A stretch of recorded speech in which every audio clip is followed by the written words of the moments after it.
Parkinson's, Live an Exceptional Life. I'm your host, Chris Custenbotter, and I've been living with Parkinson's for 15 years.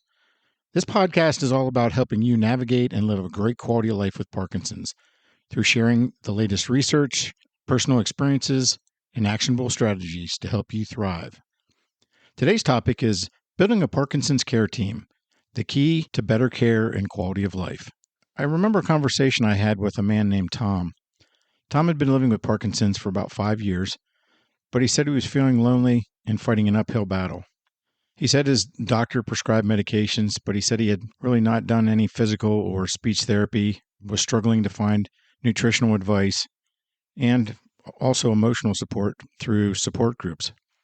His wife Lisa was doing her best as his caregiver, but she also said she was overwhelmed and exhausted. They didn't know where to turn for help or how to put together the right team of professionals to support them. That's when I told Tom about the importance of building a Parkinson's care team, a group of medical experts, therapists, and supportive people who could work together to help him manage his symptoms and help take some of the stress and burden off of the caregiving of his wife, Lisa. The care team could also help him maintain his mobility, stay active and engaged in social activities, and live a great quality of life with Parkinson's. I told Tom that I built a Parkinson's care team 12 years ago, and it has helped me live a great quality of life with Parkinson's since then. Tom listened to my story and took my advice seriously, and today he has a care team that includes a movement disorder specialist, physical therapist, speech therapist, occupational therapist, a fitness trainer and nutritionist, and then he's got family members and caregivers, and also now he attends a Parkinson's support group. He said he and Lisa are no longer alone on this journey, and the difference in how he's living his life is incredible. That's exactly what we're talking about today. How to build the right care team so you get the comprehensive care you need to live your best life with Parkinson's. So let's look at why a Parkinson's care team matters. So you may be thinking to yourself, so Chris, why is a care team so important? You said you had developed one. Well, that is a great question because my guess is that not a lot of people with Parkinson's have a care team. And the reason that they're so important and beneficial is because Parkinson's affects more than just our movement. It impacts our speech, our mental health, digestion, sleep, mood, all of those things. And having a single doctor isn't enough. You need a team of experts who work together to address each of the aspects of your health, as well as a group of caregivers to help you manage your care and live your best life. This way, you have people experiencing a broad range of areas that impact your care. So you have someone that can take care of your balance and your gait. You have someone that can help you with, let's say you have anxiety, someone to help you with your sleep. You can have a nutritionist. All these people can help you. So one of the benefits of having a strong care team help you is that they can help you manage your symptoms more effectively, improve your mobility and independence, reduce your stress, and the stress for caregivers as well. And they can help you stay informed about the latest Parkinson's treatments and strategies. But how do you find the right people to put together a team that works best for you? That's where my new Building Your Parkinson's Care Team Resource Guide and Supplemental Workbook come in. Now, I created a 35-page Building Your Parkinson's Care Team Resource Guide and a 22-page supplemental workbook that was based on my experience on building a Parkinson's care team, as well as input from all the different specialties on a Parkinson's care team and the ones that I've had interactions with over the course of my Parkinson's journey. So it's a collaborative effort of personal experience and working with medical and health professionals to put together a document that can help you build a Parkinson's care team to get the best care that you can possibly get. So the intent was to make the process easy for you. So it's a step-by-step roadmap to help guide you and help you identify key professionals that you're going to need, from a movement disorder specialist, neurologist, to the different types of therapies that are out there: physical therapy, speech, and occupational therapy. It addresses a nutritionist, mental health professionals for anxiety, depression, and any other type of issues that you may have, a fitness trainer, which a lot of people don't think about, but we talked before about the importance of exercise and how it's one of the keys to help you maintain your mobility and independence. So a certified fitness trainer, preferably one that has some experience with Parkinson's, is very beneficial. And then the guide helps you communicate effectively with your care team. It helps you organize your medical records, appointments, and medications.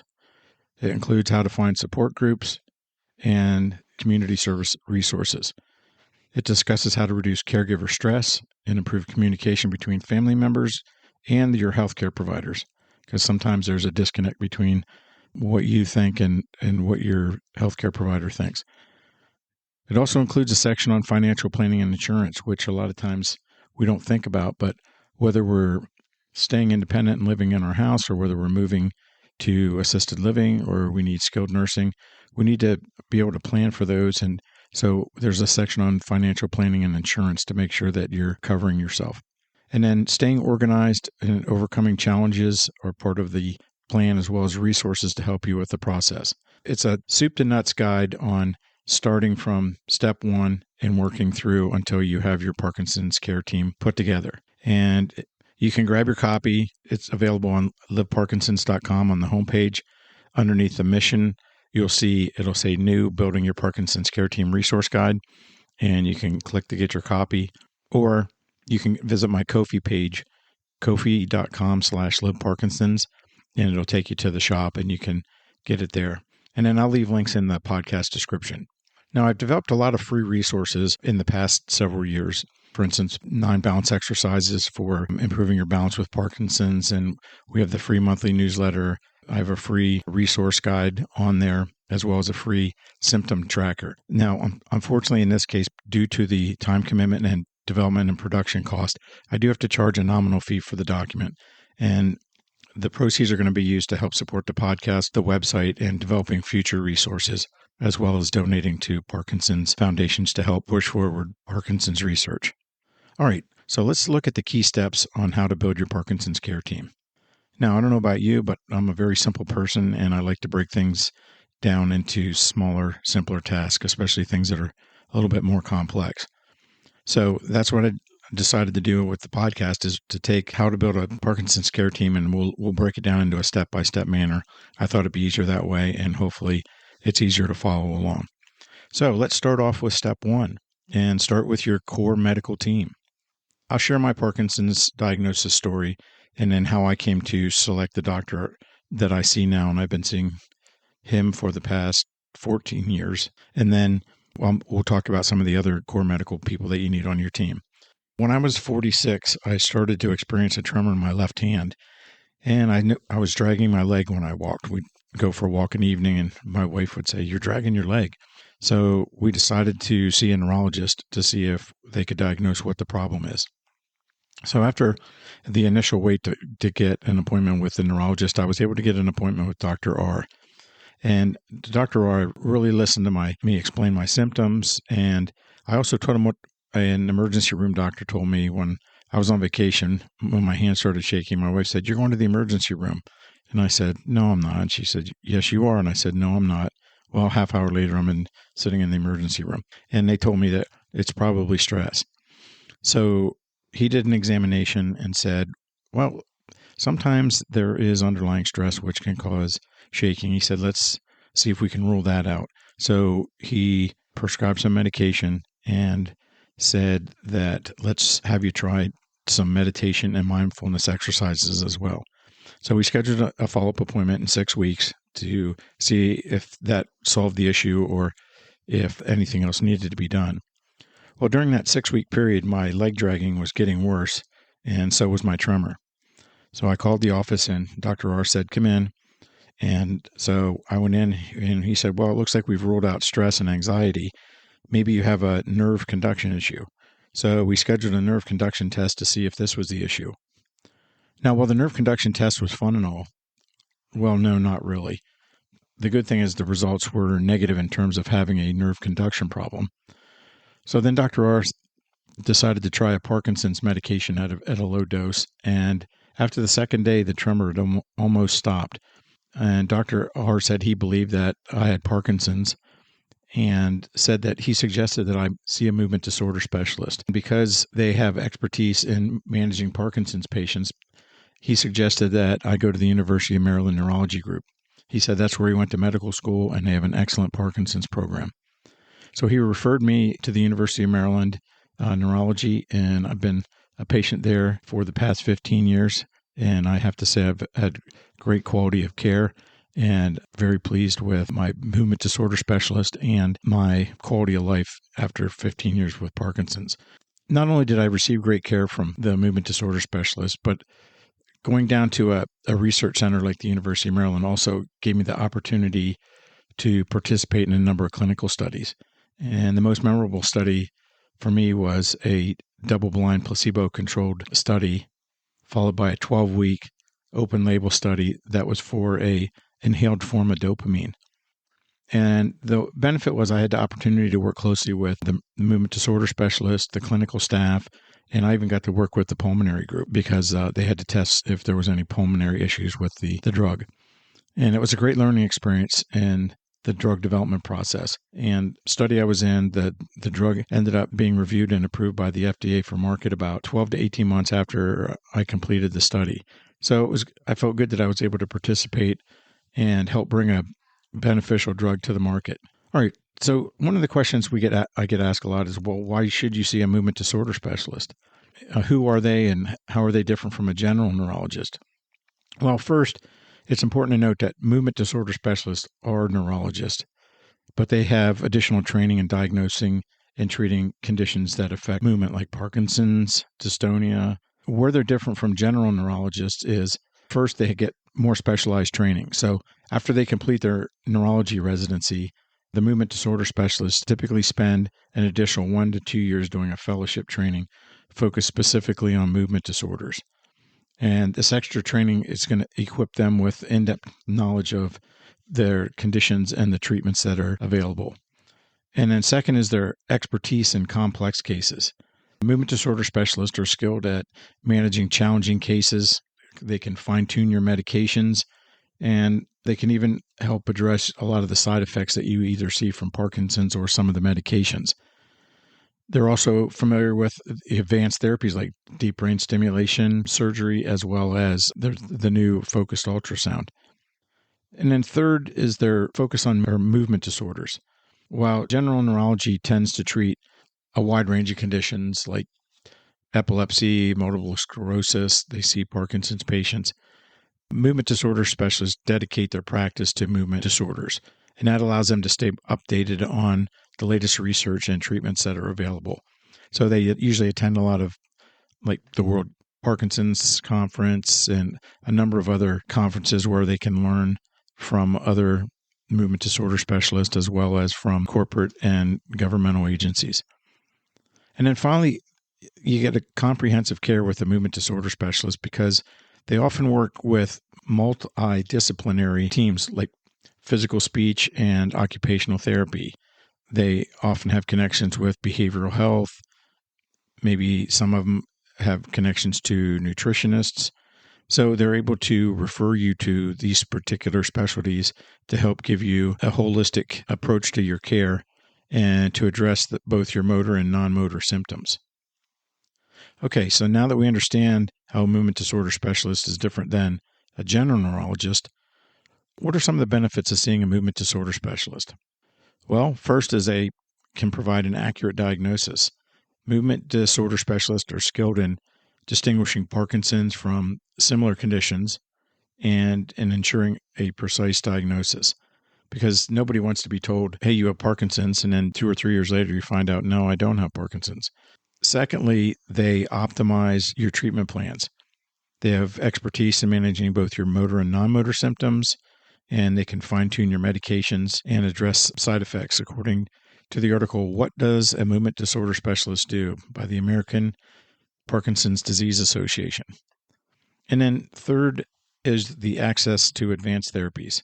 Movement disorder specialists are often involved in clinical research and are aware of the latest treatments and technologies they provide.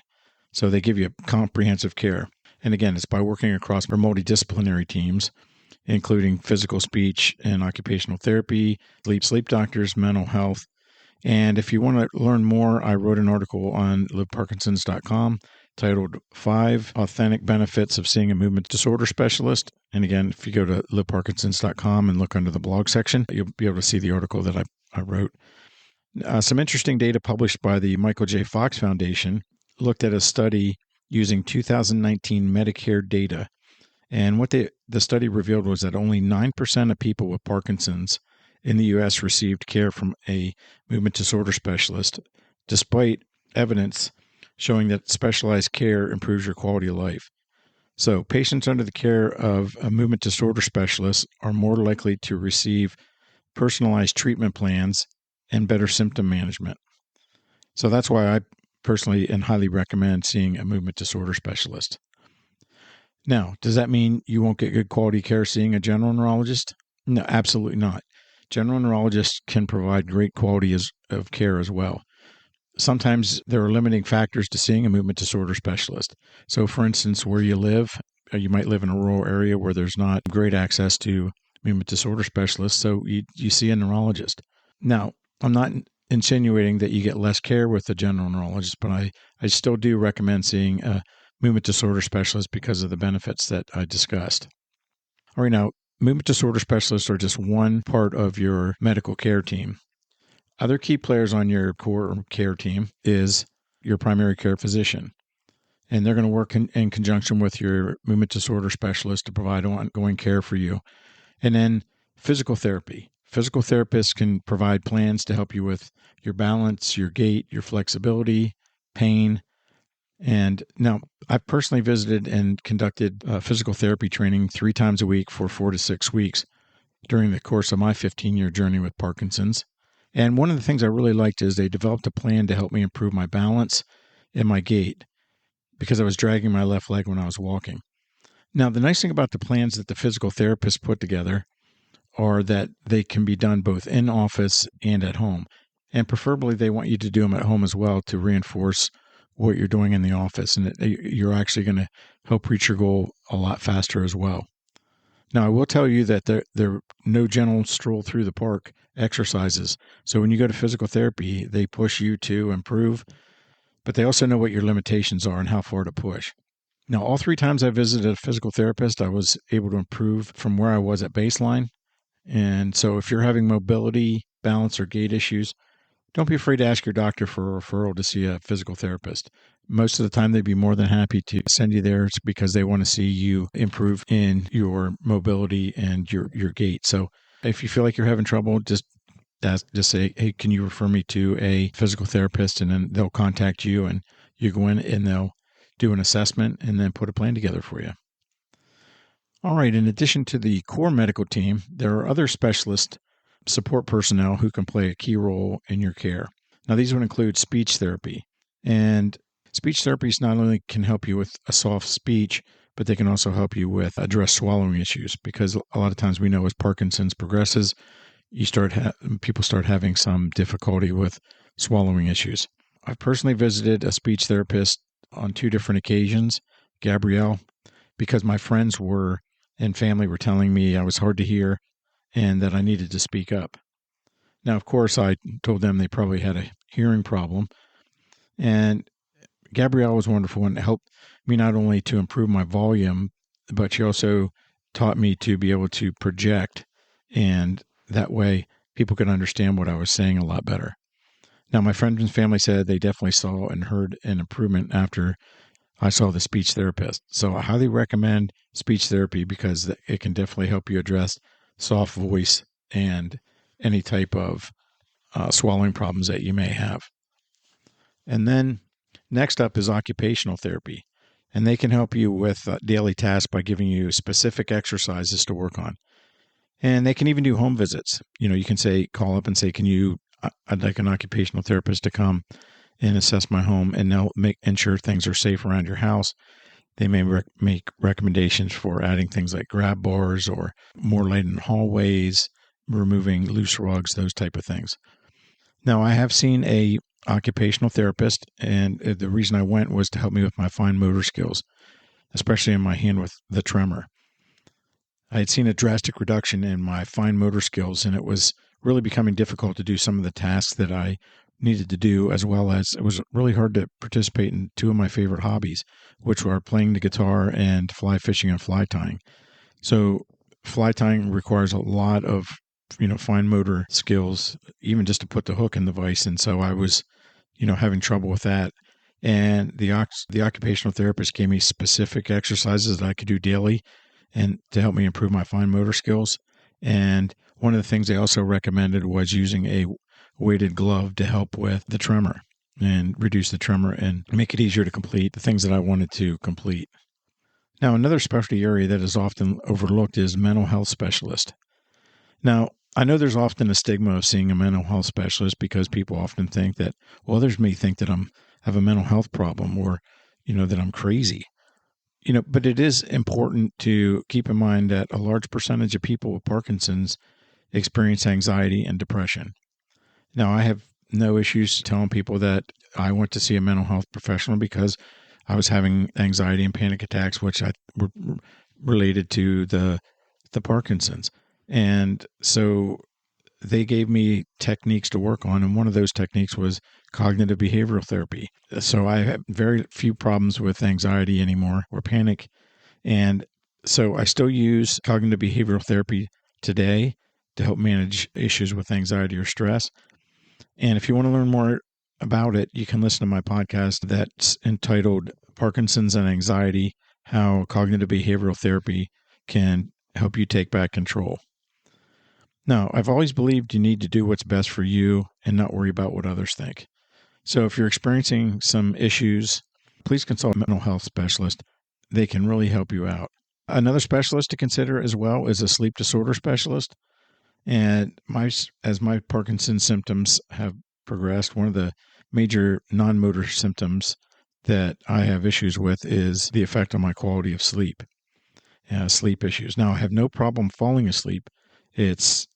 I often wake up several times to use the restroom and then have trouble falling back to sleep, or I start waking up at 2 a.m. and then by most days I'm out of bed between 2:30 and 3:15, regardless of what time I go to bed. So if I stay up till 11 p.m., I'm still waking up between 2 and 3. So that only gives me about 3 to 4 hours of sleep. And you do that over a number of days, and it really does begin to take a toll on you. All right. Now, one of the benefits of the sleep specialist, and I've seen one of those as well, so I pretty much run the whole gambit of seeing everybody on the Parkinson's care team.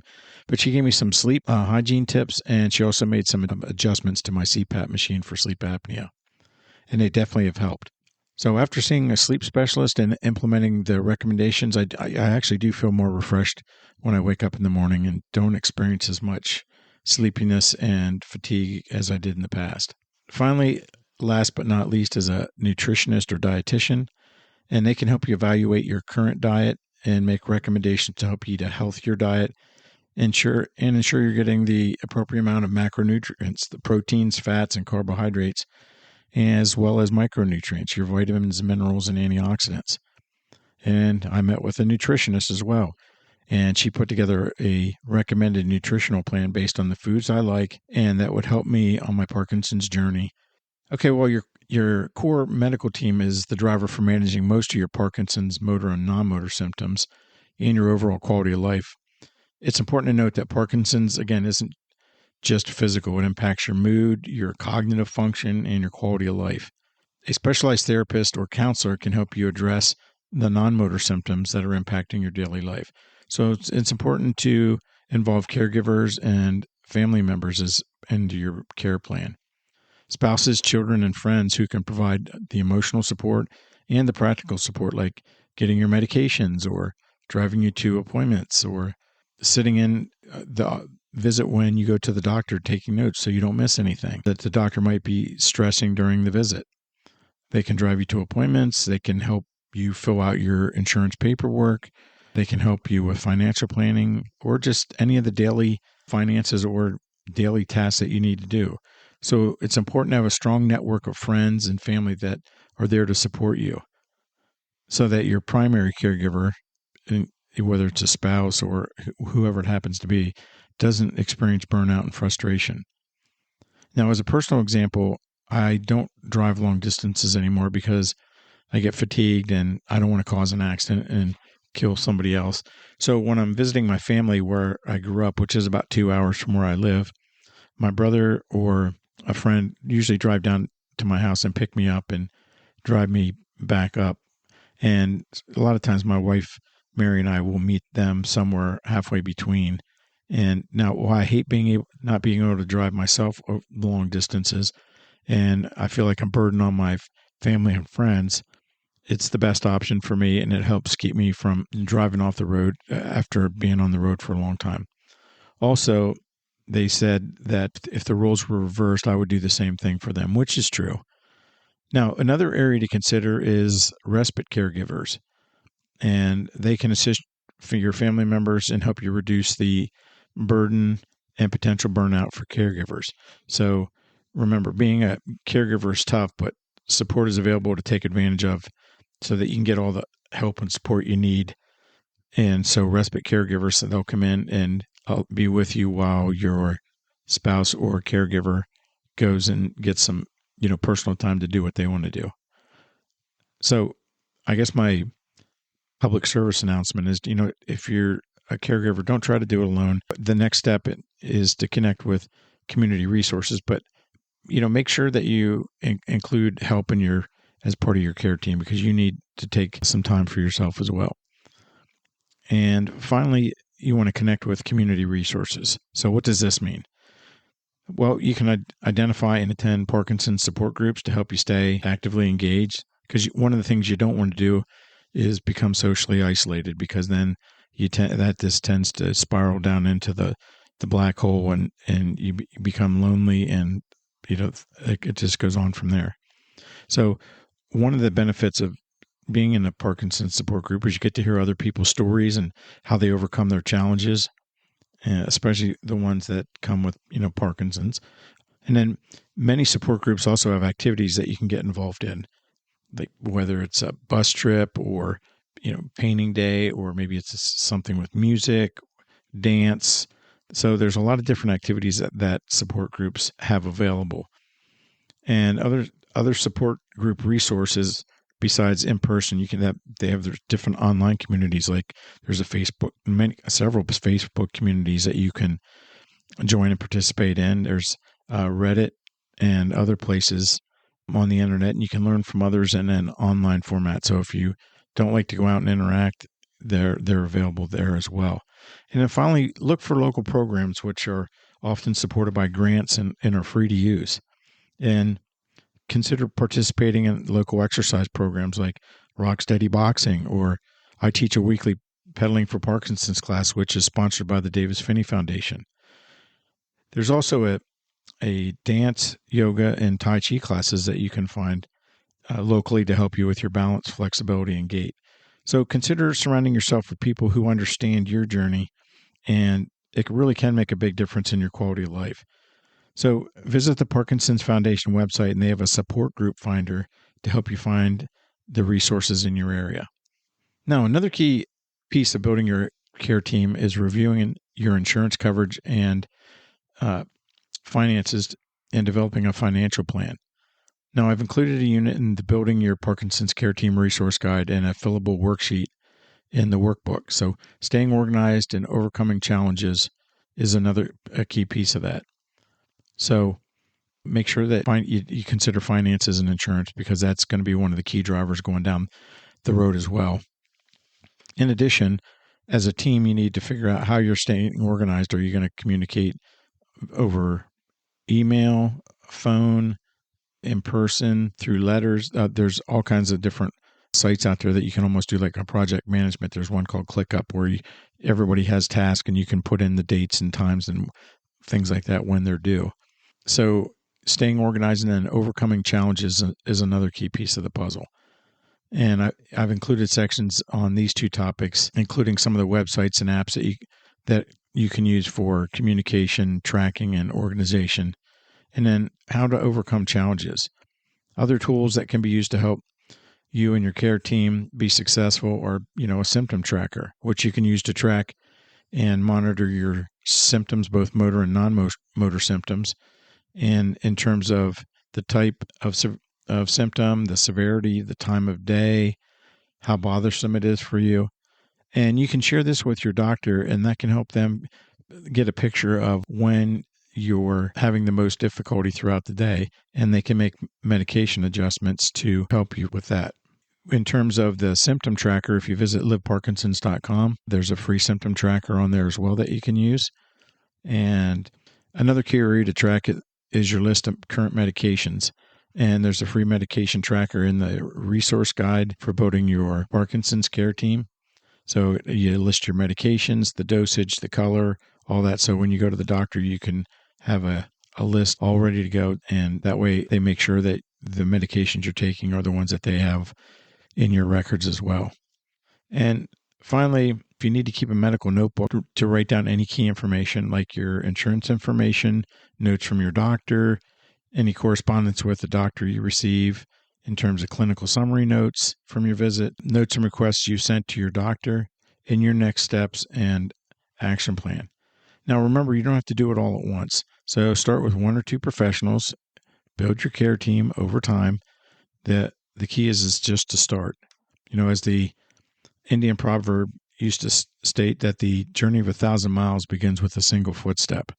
And that's so true. So realize that it takes a little bit of time to develop a care team. So it's not going to be done overnight. And so I try to adhere to this advice whenever I start something new. All right. Now, it's easy to keep overanalyzing and postponing getting started.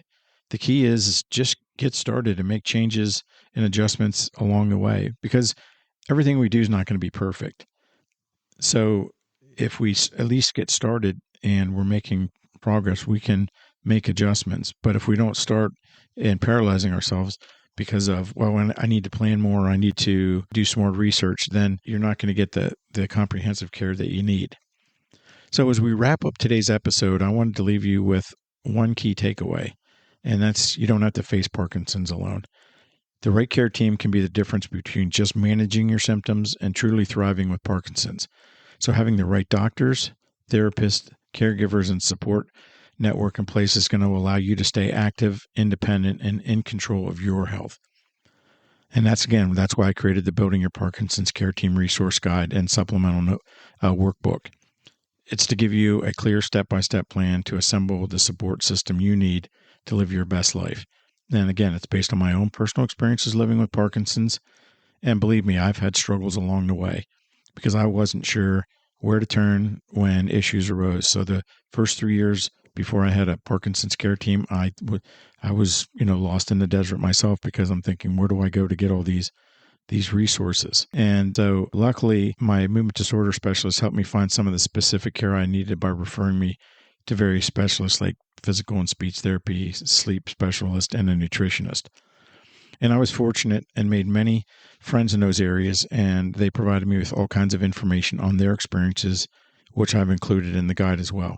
So I want to mention the importance of exercise, and if possible, include a certified personal trainer with experience in Parkinson's as part of your care team.